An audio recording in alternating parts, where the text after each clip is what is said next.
Hi, I'm the smaller shadow. And I'm the bigger shadow. She is Annika. And he is Tony. We bought this 26-meter long ship in 2022. The idea is to renew it and start traveling around the world.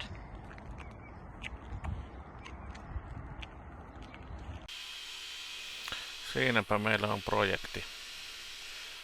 Ruostettu enemmän ja vähemmän. Seinä on mätä. Siinä on ollut vanha rakenne betonia ja rautaa. Alkuun pelkkää rautaa. Sen jälkeen tuo kolo on valettu täyteen betonia. Ja nyt se on sitten aikojen saatossa ruostunut. Tarkoituksena poistaa rauta, puhdistaa kaikki betoni pois. Tehdä väliaikainen paikkaus, ettei sieltä pääse enää kosteus sisälle ja myöhemmin korjata käytännössä koko hytistä 10 senttiä alareunasta.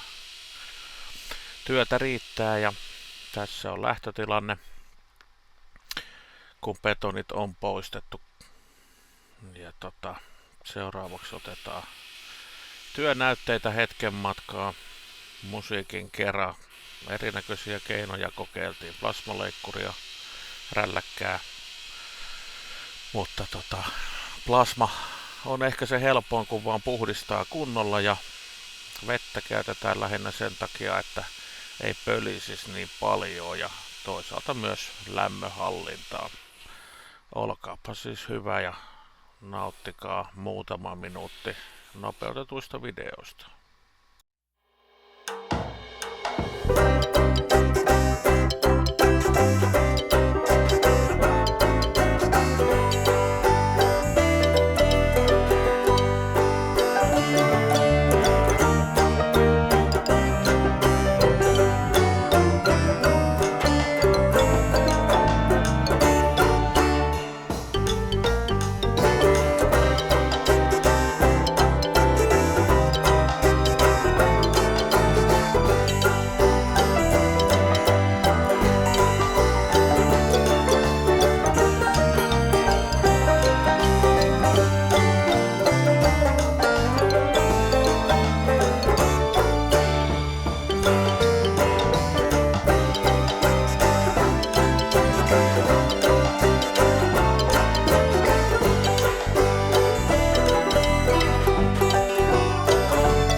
Näin. Vaihdetaan kuvakulmaa hetkeksi aikaa. Jätetään sinne työnääniä taustalle. Eli siellä tosiaan kastellaan välillä, ettei toi pölyäisi niin pahasti. Siellä on betonia ja vanhaa venäläistä materiaalia. Mutta katsotaan, mitä tästä kuvakulmasta meille selviää.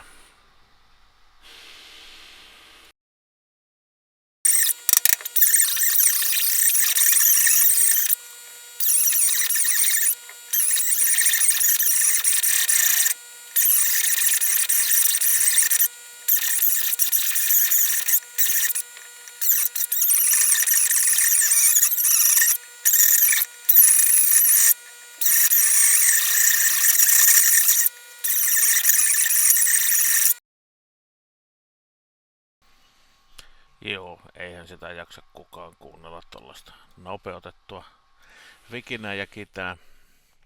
Mutta eli tässä on ollut siis aikaisemmin kansilaudoitus. Kansilaudoituksen alla on tollanen, en tiedä mitä materiaalia, kosteussulku. Ja tuossa tuo pystyrauta, mitä leikataan, niin se on ollut kansilaudoituksen reunaa, mikä on silloin tehnyt seinän viereen tuollaisen tyhmän kolon, missä on aikanaan vesi seissy. Ja edelliset omistajat on sen sitten peittänyt betonilla. Ja nyt kun siellä on tarpeeksi vesi seissy, niin ruostetta riittää. Mutta kun saadaan raudat pois ja toi seinän juuri korjattua, niin sitten putsataan kannet loppuun ja maalataan ja korjataan kunnolla sitten, kun siihen on rahaa ja aikaa jonkun vuoden kuluttua.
No ja siinä on valmista.